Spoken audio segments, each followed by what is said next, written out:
Hello, my name is Abdullah Gordon. As a 15-year-old, I abducted and raped two 30-some-year-old women back in 1979. And as ashamed and horrible as I am to admit that, my crimes were unprovoked, no justification for them, and horrible and very damaging not only to the direct victims, but their family and loved ones, and my family and loved ones. The fact that I was a 15-year-old kid, the fact that I was given a life sentence, the fact that I served almost 43 years in prison, 42 years, 10 months, and 5 days in prison does not excuse my behavior in any way. I accept full responsibility for what I've done and what I've been through. Several things contribute to my crimes, per se, if we start there. The first is something that happened when I was 7 years old. I was molested by a group of neighborhood girls at 7. A little simple game of catch and play turned into something very, very damaging. I was thrown on the ground, my clothes was torn off of me, and I was ridiculed because I was crying and I was scared and I didn't know what to do. And basically, when you have a group of young girls who you believe know everything, telling you that you're not a man, men don't cry, men are supposed to know what to do in these situations, that your penis is too small, that you are no good and nobody's ever gonna want you. As a 7-year-old, I took that to heart because of the situation. I didn't have an opportunity to go and talk to my family about this particular incident, my parents, whom I love dearly, because I snuck out the house to go play this game with 3 of the girls from my elementary school. So I was afraid if I said something to them, I would get punished more because I wasn't supposed to be out in the first place. And over a period of maybe 3 or 4 months after that, I got teased and belittled by everybody in the neighborhood, at the church, at the bus stop, at school, at the store, outside my bedroom window. Fortunately, my family moved and relocated. When we relocated, we stayed away from this area for 7 years. Unfortunately, in my mindset, moving back to that area was a very bad move. Upon returning there, my initial thought was my life was over because everybody remembered how I was all of those years ago. Everybody would see me as that same inept little kid, and I was terrified about that. So my way of compensating was to be whatever I had to be to fit in and divert attention away from who I thought that people thought I was. Needless to say, it didn't end well. So shortly after that, my father seen me being a recluse again, hiding in the house. Well-intended, my father developed a drinking problem. In his mindset, he thought that maybe his son was gay. Not the case, because I was turning down phone calls. I didn't want to go outside anymore. I was just hiding out in the house. And he took it upon himself to teach me about the birds and the bees. His manner at that time was kind of harmful because what he did, and I love him dearly, and I know his fear, I know that he was impaired, but what he did, he angrily took me to the kitchen, made me retrieve some pornography that I never knew he had, hardcore porn, and he put it on the kitchen table and spread it out and pushed my face in it and told me that I am supposed to like this. And nobody in this house is going to be gay. And he told me I better sit there and figure out what I was supposed to do. So the pressure from that led to 2 days later me figuring out what I had to do to prove or validate that I was a man. So in my mindset, I thought, and this was stupid, but I was a kid, I thought that it would be easier for me to go out and experiment with sex with somebody I don't know and would never see again, as opposed to taking this risk to experiment with a peer and not being successful, and I had no control over the outcome. And that's what I chose to do on 2 consecutive days. Now, at the time, I couldn't articulate how I felt. I didn't understand the whole process of what I was going through. And I ended up being charged as an adult because they were offenses. In the state of Maryland, if anybody over the age of 13 commits a crime that has a capital punishment, which is the death penalty or life, they can be charged as an adult. And despite not having a juvenile record, despite not having any run-ins with the law, I was weighed as an adult and I was treated as an adult. What ended up happening once they charged me as an adult, they sent me straight to an adult detention facility. This is in 1979. This is in 1980, when a lot of the laws that's coming about now separate youth from adults. I did not get that separation during that time. And this was a horrible period in my life because I had no prior criminal experience. I'd never been to a juvenile institution. So I found myself being in a caste system where anybody that turned state against someone, anyone that committed a sex offense, anyone that didn't know anybody were at the bottom of the totem pole when it came to the caste system in prison. So I became a target just virtue of being in there as a kid and not knowing what I've done. So I accepted a lot of things that I shouldn't have accepted because the court, the judge do not care. They do not care about what happens to a juvenile in this particular institution. They do not care. If you come in there all bruised and bandaged up, yes, that's one thing. A broken arm or something, they may be concerned about that. But anything that takes place at these facilities, the court does not care because it doesn't deal with you in that process. They don't look at you as you're a kid. They don't talk with you as a kid. And it's not just the court, it's not just the judge, it's the prosecutor, it's the defense attorneys, it's even the parents. I don't think my reformation began to change until I was maybe 21, 22. Matter of fact, I don't even think I cared about my victim until I was like 21 or 22 because my mindset was just geared towards surviving in this harsh reality. So every day was just about survival, just getting through. Initially, I just thought about myself and just trying to survive. But there was an encounter I had during a therapy group. So one of the guys came up with this statement. Every time we refer to our crimes, we just say the victim, as opposed to addressing the victim by name. Don't we owe them more than that? And it kind of stuck with me and resonated because that made more sense.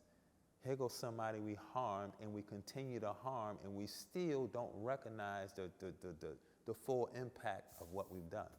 So being able to address my victims by name, Mrs. So-and-so, Mrs. So-and-so, because I have to be careful about them as well. But being able to address them by name in these groups allowed me to become more considerate, more understanding, more receptive to the harm that I caused to them.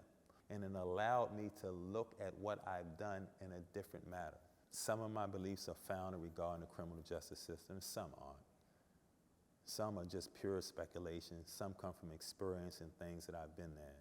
But I believe that our criminal justice system, and I'm speaking specifically about Maryland, needs to be improved. It needs to be improved. The idea that we can just lock people up without any time or energy and effort to repair them, to rehabilitate them, and prepare them for release is kind of crazy. When I was first arrested, there weren't that many prisons in Maryland. In fact, there was one maximum facility and 3 medium facilities and numerous minimum facilities and halfway houses. Now they have what? 12 medium facilities, but no halfway houses. They have no programming to really help people make the transition because all the money is diverted to arresting people and housing people, building these new prisons. And I understand that there is a threat to public safety. I understand that people do, some of us do, need to be locked up. I get that. But just locking people up is not the solution to me. I believe in restorative justice. I believe that after a person pays their debt, after they serve the time what the court imposed upon them, they should have an opportunity to reintegrate in society and have the same chance of success as others. But it doesn't take place. And again, I'm not saying that people don't deserve to come to prison for committing crimes. I believe that this is something that should be done. But I just believe that more effort and energy should be taken to helping people so when they come out, they won't come back to prison, because recidivism is very, very high in Maryland. Very high. In my opinion, I think it's like maybe 3 out of every 4 people that get released end up coming back to prison. And the sad thing about prison is that it promotes that type of lifestyle. It promotes that type of ideology, that culture. It's about being harsh. It's about being tough. It's about fighting and stabbing. It's about owning your stuff. It's about not excusing people. It's about not forgiving. And this is a very hard, tough environment to be in for so many years, conditioned to be a certain way, and then drop it as soon as you're released. It doesn't work that way.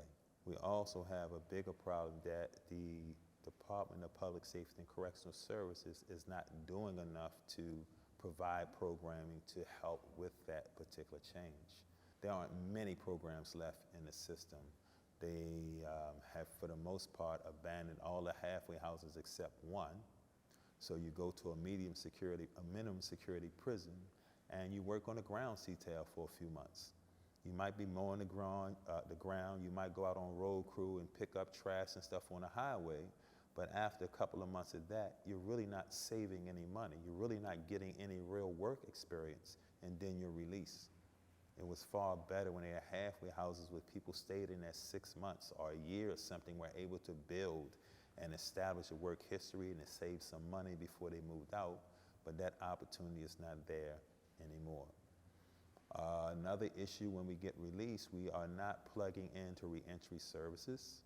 I believe that the Maryland Parole Commission, Department of Public Safety expect individuals to seek out and find these things and get connected to them. And for the most part, we don't, because we don't know about those things. In my case, I had, 11 hearings before Patuxent's Board of Review, followed by 6 or 7 hearings before the Maryland Parole Commission. We're talking about over a 42, 43-year span. For the most part, there have been rejections. So I would just keep going up, getting these rehearing dates a few years later, 2 years later, 1 year later, over and over and over again, because there was no unanimous decision that this person deserves a second chance. Now, my release came from the court system. In Maryland, I did not have any avenues in court. The judges could not act in my case. In Maryland, following a number of Supreme Court cases explaining that juvenile offenders are different from adult offenders, developed a law, the General Assembly enacted a law called the Juvenile Restoration Act. And basically what this did was says any juvenile, any person 17 years old or younger that committed an adult offense and that was sentenced to prison, if he had served 20 years, he now has the right to petition the court for a modification of sentence. This went in effect 2 years ago. 2 years ago. As a result of this law going into effect, the court now had jurisdiction to act in my case. So after 42 years, 10 months and 5 days, I appeared before a circuit court judge. He reviewed all of the materials that my attorneys, who I love dearly, who did a great job, submitted. He reviewed the findings of 2 clinical psychologists, who dealt with adolescent offenses. He reviewed my employment record. He reviewed the decisions of the parole commission, and he reached a conclusion that I had served far more time than I should have served.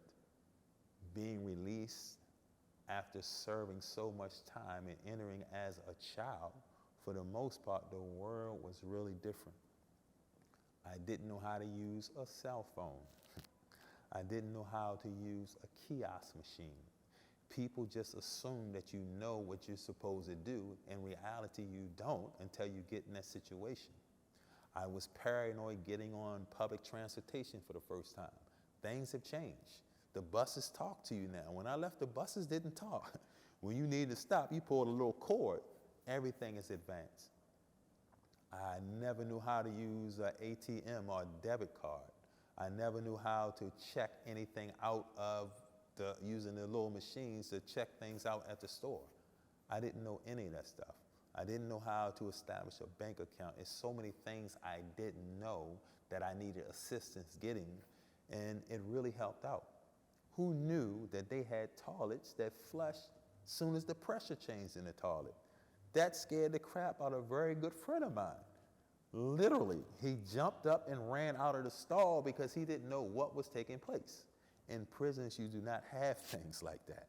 But it's the small things that you go through that make a big difference. Even though I like who I am today, and I'm comfortable in my own skin, I hate the fact that I've lost so much time. But what I hate even more than that is the harm that my decisions as a 15-year-old, as a stupid, immature, selfish, confused kid had on so many other people. I regret harming each of my victims, the direct ones and the indirect ones. I'm really sorry for the harm that I caused other people. And that's something I wish I could take back. I believe in redemption and second chances. I really do. I believe that many of us make bad decisions and hurt other people. But what I don't believe in is just closing the door and judging someone and restricting them to be just what they were. Our worst moments, our worst crimes do not necessarily define who we are.